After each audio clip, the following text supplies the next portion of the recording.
In Splitsville, Ashley, played by Adria Arjona, asks for a divorce, watching as the good-natured Carrie, played by Kyle Marvin, runs to his friends Julie and Paul for support. He's shocked to find that the secret to his friend's relationship to their happiness is an open marriage. That is, until Carrie crosses the line and throws all of their relationships into chaos.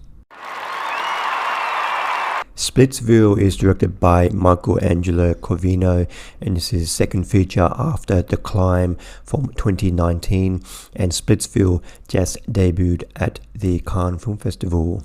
Splitsville for me is a bit of a mixed bag. I have a lot of mixed feelings about this film because there's a lot I admire about this film, but a lot of the humor in this film, because this film is a comedy, a lot of the humor in this film really fell flat for me.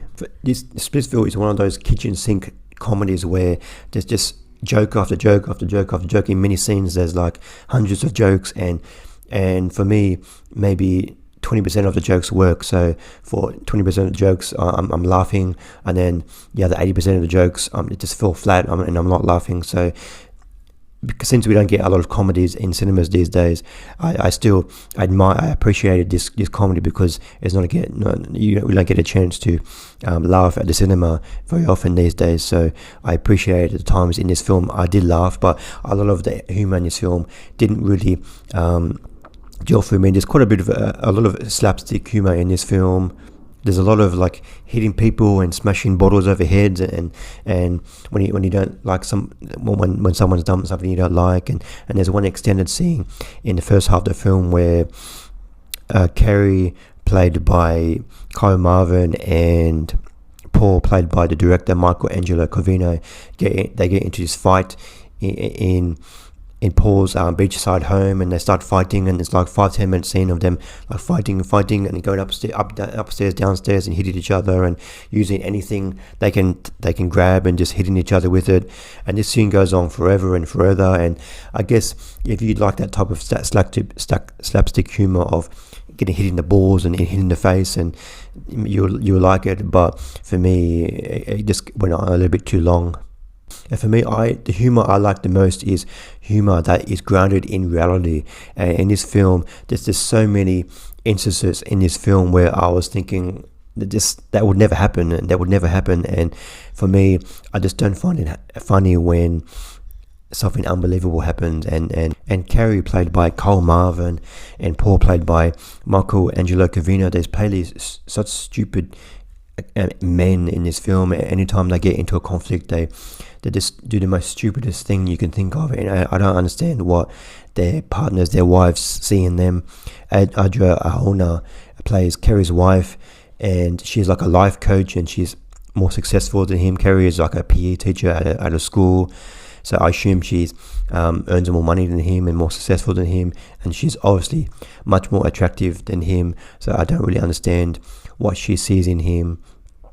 And Dakota Johnson plays Julie, and she's married to Michael Angelo Covino, and again she's much more attractive than him, and he has this like successful real estate business, and they own this like beachside home, so they're quite wealthy. But he plays such an idiot in this film, so I don't understand how he manages to get such a beautiful wife in a successful business, because every time we meet in this film he's doing something really, really stupid. Like, for example, in the first half of the film, Carrie, once he finds out that his wife wants a divorce, he goes to stay with his friends in the beachside house, and he ends up sleeping with Dakota Johnson once he finds out that Dakota Johnson and her husband are having an open relationship in their marriage. So once Paul goes to New York City for business, he's left alone with his wife Dakota Johnson, and they have sex. And then once Paul comes back home, he finds out that they've had sex, and they get in this big fight. But what I don't get is Paul, he comes back to the beachside home, he fights with his friend, and then after the fight is over, he says, I have to go back to New York City for work. So I don't say you travel all the way, you travel hours and hours to to go back to your beachside home to see your family, and then after the fight you go back to New York City because you have some work to do. So there's just many instances in this film where it doesn't make any sense. And Carrie, played by Kyle Marvin, he decides he goes back to the family home with he had with his wife Adria Arjona, and he decides he's not going to leave. And Adria Arjona has already been sleeping with many men, and many of these men end up staying in this house. And this very small apartment is very, very small. It's basically just one room and a bathroom and kind of like a loft bedroom up the stairs. It's kind of like one open room, like sort of like a studio. And all of these men that Adria are sleeping with end up staying in this apartment with her husband, and this does rise to some comic situations, but it just doesn't make any sense how all these people are sleeping in this one very small studio home.